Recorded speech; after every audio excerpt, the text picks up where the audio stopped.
할렐루야. 우리 살아계신 하나님께 감사와 찬양과 영광의 박수 올려드리겠습니다. 아멘. 네, 6월 첫 주부터 이제 영화부가 신설이 됩니다. 이 영화부는 예배당 뒤편에서 엄마 아빠랑 그냥 조용히 예배드릴 수 있는 아기들은 그냥 본당에 오셔서 예배드리시면 되고요. 아기가 물어서 예배당에 들어오지 못하고 교회 마당을 배회하는, 유모차를 끌고 배회하는 그런 부모들을 위해서 신설된 곳이니까 그런 아기들을 맡겨주시면 될 것 같습니다. 예배에 잘 드릴 수 있도록 그렇게 만든 부서니까 예배에 집중하실 수 있으면 좋겠습니다. 잠깐 기도하고 말씀 나누겠습니다. 자비로우신 하나님 아버지, 주님 이 시간에 하늘의 문을 열어주시고 이곳에 임재하여 주셔서 우리의 예배를 흠양하여 주시옵소서. 이 시간에 말씀하옵소서. 듣겠나이다. 예수님의 이름으로 기도하옵나이다. 아멘. 이 시간에 저는 하늘의 성전이 열리고 라는 제목으로 오늘 계시록 이 말씀을 함께 나누기를 원합니다. 2015년에 세상에서 가장 작은 나라 엔클라바라고 하는 왕국이 탄생했습니다. 영토 93스퀘어미터, 뒷마당보다 작은 이 나라는 공주가 되고 싶어하는 딸을 위해 아빠가 만든 왕국입니다. 국기도 있고 헌법도 있으며 인터넷을 통해 143명의 국민도 모집을 해서 세금도 걷습니다. 이렇게 자기 집 마당을 국가로 선포한 그런 경우이지만 이 세상에는 인터넷상에서만 존재하는 그런 국가들도 여럿 있습니다. 물론 주변국들이 나라로 인정해 줄 리 없으니 정식 국가가 될 수도 없고 유엔에 가입하는 것은 말도 안 되는 일입니다. 통상 국가 구성의 3요소로 영토와 국민과 주권이라고 그렇게 이야기를 합니다. 만약에 주권이 바뀐다면 거기에 영토도 국민도 모두 다 소속이 바뀌게 마련입니다. 과거 우리는 세상 나라에 속해 있었지만 이제 우리는 그리스도의 나라의 시민이 되었습니다. 근데 문제는 아직도 자신이 세상 나라의 왕이라고 착각하는 사탄과 이 땅에 살아가는 세상 사람들 이야기입니다. 십자가 사건으로 주권이 바뀌었기 때문에 결국 하나님의 나라가 도래하기 직전에 이 땅에서는 아마겟돈 전쟁이라고 하는 큰 전쟁이 일어날 수밖에 없는 것입니다. 2022년 기독교 박해 현황이 최근에 발표가 되었습니다. 오늘날 기독교인 3억 6천만 명이 박해나 차별이 심한 나라에 살고 있다라는 그런 통계가 나왔습니다. 아프리카의 최대의 기독교 국가는 나이지리아입니다. 근데 이 나이지리아에서 전 세계 순교자의 5분의 4가 나왔습니다. 중국의 교회가 크게 부흥하고 있는데 중국 교회 5개 중에 3개가 정부나 불신자의 공격을 받았습니다. 살인과 납치와 고문과 해고 등 그리스도인이라는 이유 때문에 고난받는 상도들이 작년보다 많이 늘어났습니다. 여러분 생각은 어떻습니까? 왜 교회는 지난 2000년 동안 세상에서 짓밟힘을 당하고 있을까요? 왜 교회는 독선적이라는 비난을 당하면서까지 그리스도가 구원자라고 외치는 것일까요? 삶의 기반을 흔드는 고난의 시간을 통과하면서 성도들이 이 땅에서 붙들어야 할 약속은 무엇일까요? 이 시간에 우리는 말세를 살아가는 성도들이 붙들어야 한 비전에 대해서 이 시간에 함께 말씀을 살펴보기를 원합니다. 첫째는 지팡이 같은 갈대 하나입니다. 우리 1절, 2절의 말씀을 읽어보겠습니다. 시작. 또 그는 내게 지팡이 같은 갈대 하나를 주며 말했습니다. 너는 일어나 하나님의 성전과 제단과 그 안에 경배하는 사람들을 측량해라. 그러나 성전 바깥들은 내버려 두고 측량하지 마라. 이는 그것이 이방 사람에게 주어졌고 그들이 42개월 동안 그 거룩한 노성을 짓밟을 것이기 때문이다. 천사는 요한에게 지팡이 같이 생긴 갈대 하나를 줍니다. 고대 사회에서 갈대는 길이를 재는 자의 용도로 사용되었습니다. 천사는 성전과 제단과 예배하는 자를 측량하라 명합니다. 이는 성전 대신 그리스도 안에 속한 성도를 보호하시겠다라는 뜻입니다. 반면에 성전 바깥들은 내버려 두라고 하십니다. 세상에 물든 그리스도인은 이방인에게 짓밟히게 될 거라는 그런 의미입니다. 42개월은 한때, 두때, 반때, 또 3년 반, 1260일 다 같은 의미입니다. 긴 세월이라는 뜻입니다.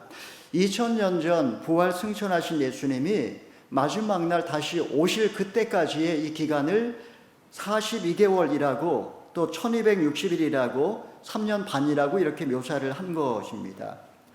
성전 밖에 마당은 짓밟힌다 할지라도 성전 안의 성도들은 안전하게 보호해 주시겠다라는 것입니다. 원수 마귀가 거룩한 노성 곧 이 땅에 눈에 보이는 예배당을 파괴하고 성도들을 핍박한다 할지라도 눈에 보이지 아니하는 우주적인 교회는 주님께서 결코 무너뜨리지 않게 지켜보호해 주시겠다라는 것입니다. AD 313년에 밀라노 칙령으로 기독교가 공인될 때까지 이 땅의 교회는 상상할 수 없는 박해를 받았습니다. AD 7세기 이슬람교가 고대 근동을 지배한 이래로 이집트와 시리아 교회는 1300년 동안 차별과 억압을 받으며 살아왔습니다. 놀라운 사실은 그들이 그 모진 세월을 믿음의 중심을 지키며 신앙을 자녀들에게 계승해 왔다라는 것입니다. 하나님께서 지팡이와 같은 갈대로 교회와 제단과 성도를 보호하셨기 때문입니다. 여러분, 말씀의 자로 나 자신을 측량해 본다면 나는 성전 안에 참 성도입니까? 아니면 세상과 적당히 타협하면서 바깥 마당만 밟고 사는 세상에 물든 종교인입니까? 하나님을 예배하며 믿음의 중심을 지키고 있지만 이 1260일이 너무나 길게 느껴지십니까? 입으로는 믿는다고 말하지만 말씀대로 살지 않고 성도로서의 기준을 지키지 않아 세상에서 짓밟힘을 당하고 있지는 않느냐 하는 것입니다. 사랑하는 여러분, 나에게 주신 지팡이 같은 갈대 하나, 곧 하나님의 말씀으로 내 삶을 날마다 측량하시기를 바랍니다. 말씀을 기준으로 삼아서 하나님의 선하시고 기뻐하시고 온전하신 뜻이 무엇인지 분별하고 순종하실 수 있기를 바랍니다. 주께서 지팡이 같은 갈대로 여러분이 짓밟히지 아니하도록 안전하게 보호하시고 지켜주실 것입니다. 자, 둘째로 증인의 순교와 부활입니다. 우리 3절 4절의 말씀 먼저 읽어보겠습니다. 시작. 내가 내 두 증인에게 권세를 줄 텐데 그들은 굵은 베옷을 입고 1260일 동안 예언할 것이다. 이들은 이 땅에 주 앞에 서 있는 두 올리브나무요 두 촛대입니다. 두 증인, 두 올리브나무, 두 촛대는 2단의 단골 메뉴입니다.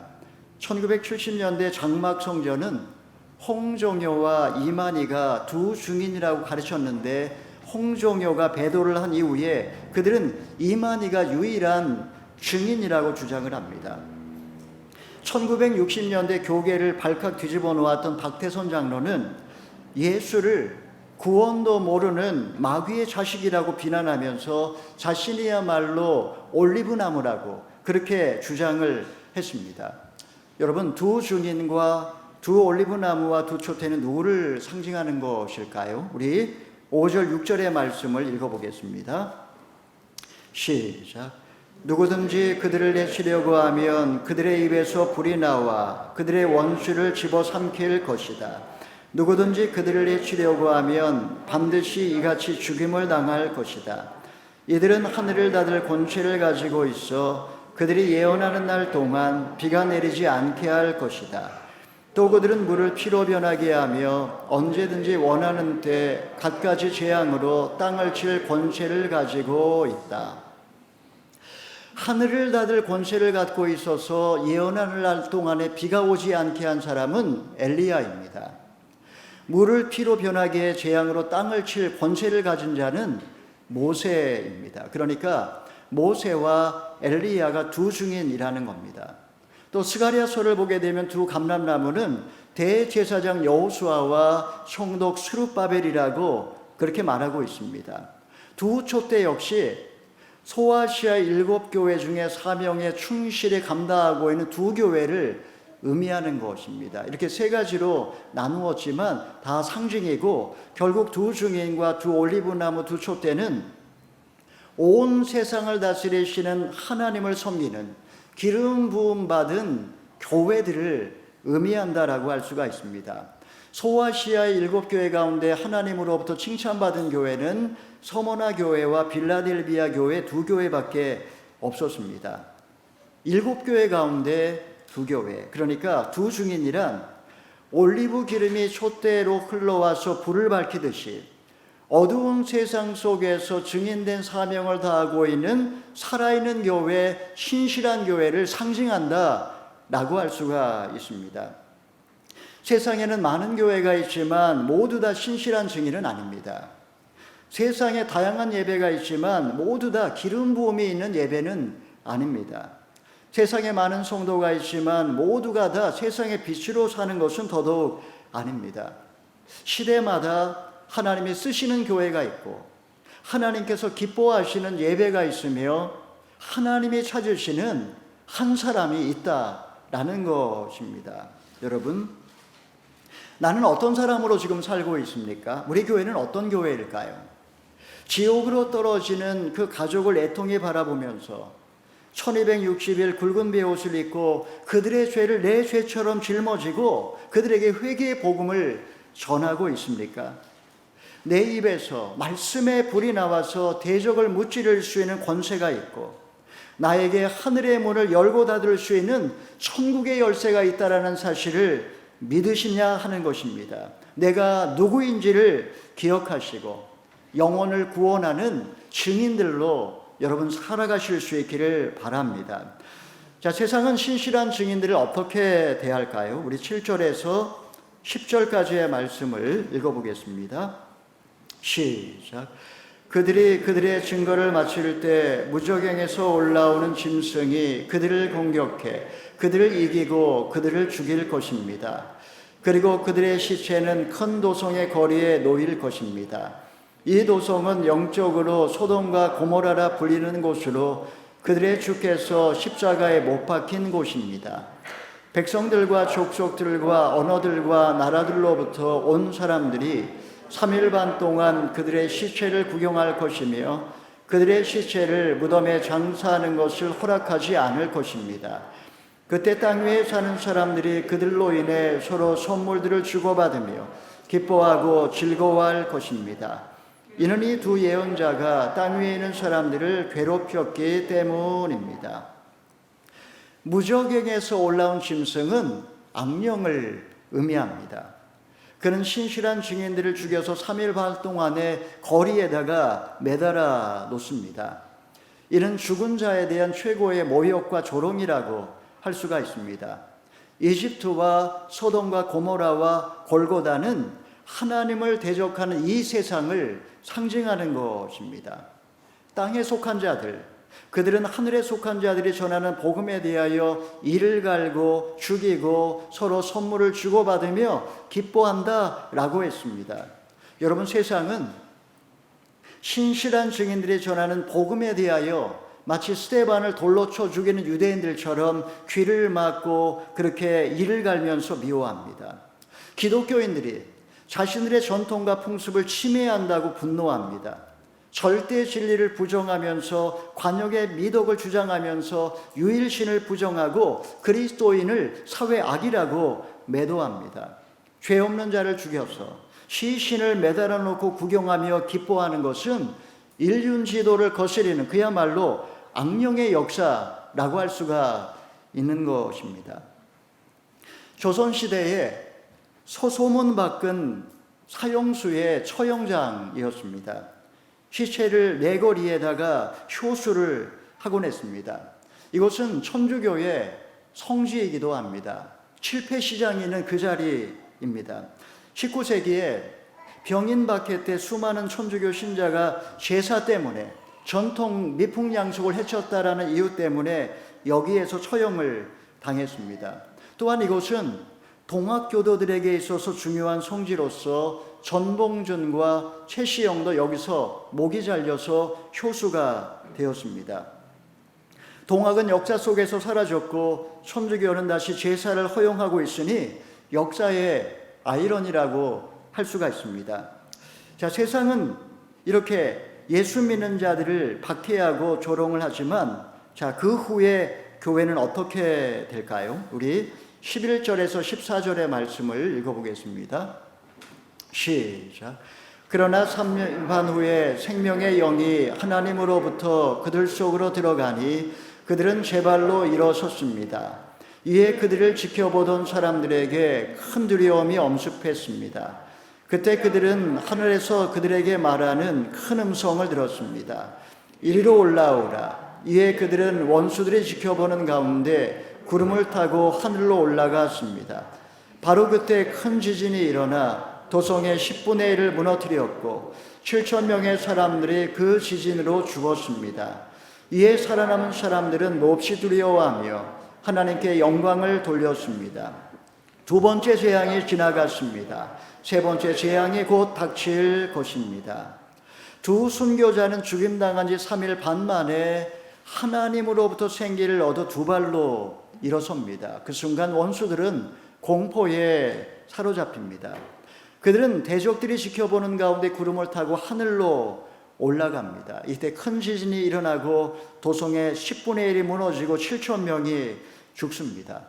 이 땅에 남아있는 성도들은 몹시 두려워하며 하나님께 영광을 돌리게 됩니다. 1260일은 긴 시간이라고 말씀드렸습니다. 1260일고 3년 반에 비해서 3일 반은 매우 짧은 시간을 상징합니다.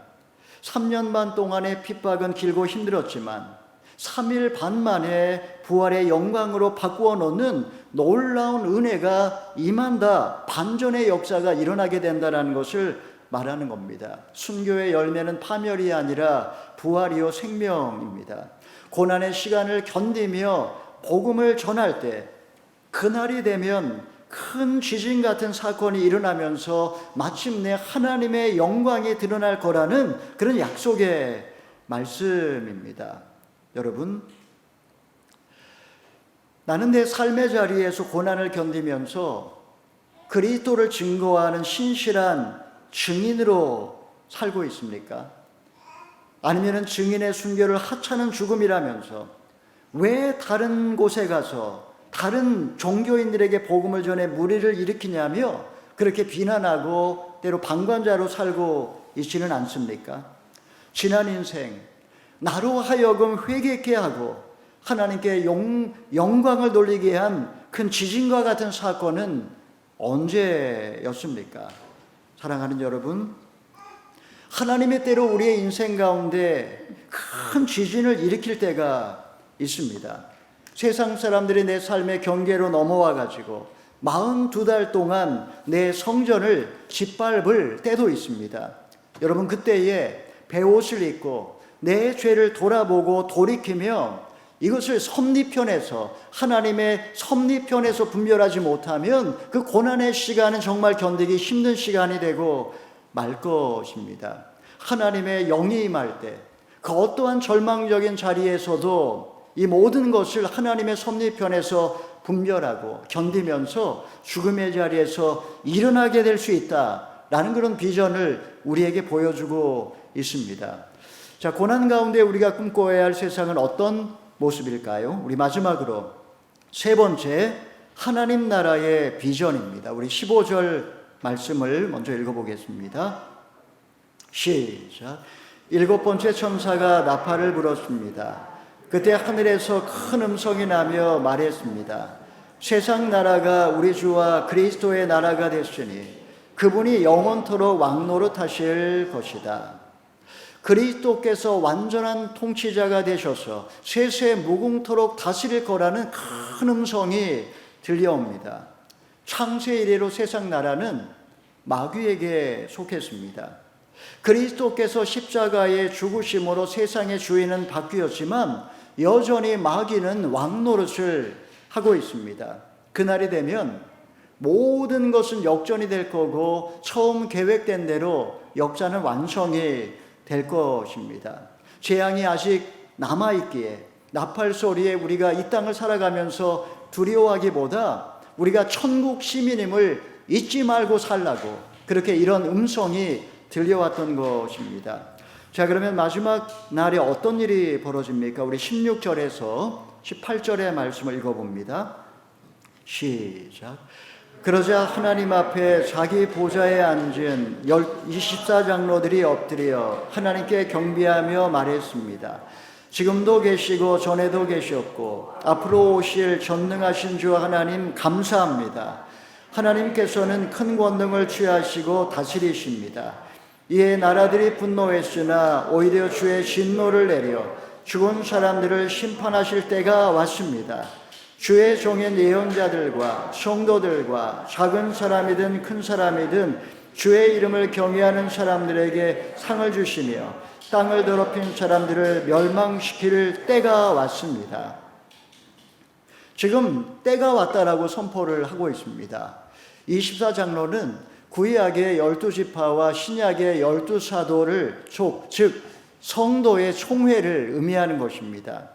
그들은 지금도 계시고 전에도 계셨고 앞으로 오실 전능하신 주 하나님께 세상을 통치할 날을 기대하며 감사에 찬양하고 있습니다. 본문에는 두 번에 걸쳐서 때가 왔습니다. 때가 왔습니다라고 선포를 합니다. 하나님이 다스리는 그 나라가 도래했다라는 말입니다. 하나님께 대적하며 분노하는 자들에게는 그때는 심판의 날이지만 주를 경외하며 고난을 견뎌온 우리 성도들에게는 상을 받는 그런 날이라고 그렇게 선포하고 있는 것입니다. 여러분 지금 세상을 살아가면서 여러분에게는 어떤 고난이 지금 있습니까? 그 가운데 하나님의 때를 기다리며 감사의 찬양을 부르면서 지금 고난의 시간을 견뎌내고 계십니까? 그날이 되면 큰 자든 작은 자든 주님을 경외하는 모든 성도들은 다 상을 받게 될 것입니다. 우리가 재앙 중에도 이제 임하게 될 하나님 나라와 우리가 받게 될 상급을 기대하면서 삶의 자리에서 감사의 찬양을 부를 수 있기를 바랍니다. 자, 마지막으로 19절의 말씀 함께 읽어보겠습니다. 시작. 그때 하늘에 있는 하나님의 성전이 열렸고 그 성전 안에 있는 하나님의 언약궤가 보였습니다. 그러자 번개가 치고 요란한 소리와 천둥과 지진이 나고 큰 우박이 쏟아졌습니다. 요한계시록이 기록된 AD 90년은 예루살렘 성전이 무너진 지 20년의 세월이 지난 후입니다. 성전은 이미 불타버렸고 언약궤는 사라졌습니다. 광야에서 만든 모세가 만든 그 언약궤 역시 바벨론 군대에 의하여 약탈됐을 가능성이 높습니다. 전설에 의하면 예레미야가 느보산에 이 언약궤를 숨겼다거나 아니면은 솔로몬의 후예들이 이 언약궤를 에티오피아로 옮겼다거나 또는 통곡의 벽 옆에 있는 비밀의 장소에 숨겨졌다고 그렇게 말을 하지만 진실은 베일에 쌓여 있습니다. 역사의 마지막 날 고난 가운데 성도의 비전은 이 땅에 눈에 보이는 예루살렘 성전이나 눈에 보이는 언약궤가 아니라 하나님 나라에 있는 성전과 거기에 있는 언약궤입니다. 천둥과 번개와 우레와 지진이 났다라는 것은 하나님의 임재를 상징하는 것입니다.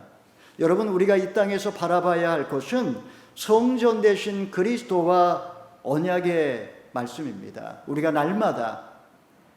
날마다 그리스도를 묵상하고 약속의 말씀을 붙들어야 하는 이유가 바로 여기에 있는 것입니다. IMF 때 대출 이자를 갚지 못해 아파트를 빼앗기고 빚더미에 올라앉은 한 직업 군인에 관한 이야기입니다. 충격받은 아내는 오랜 세월 깊은 우울증에 빠져서 살았습니다.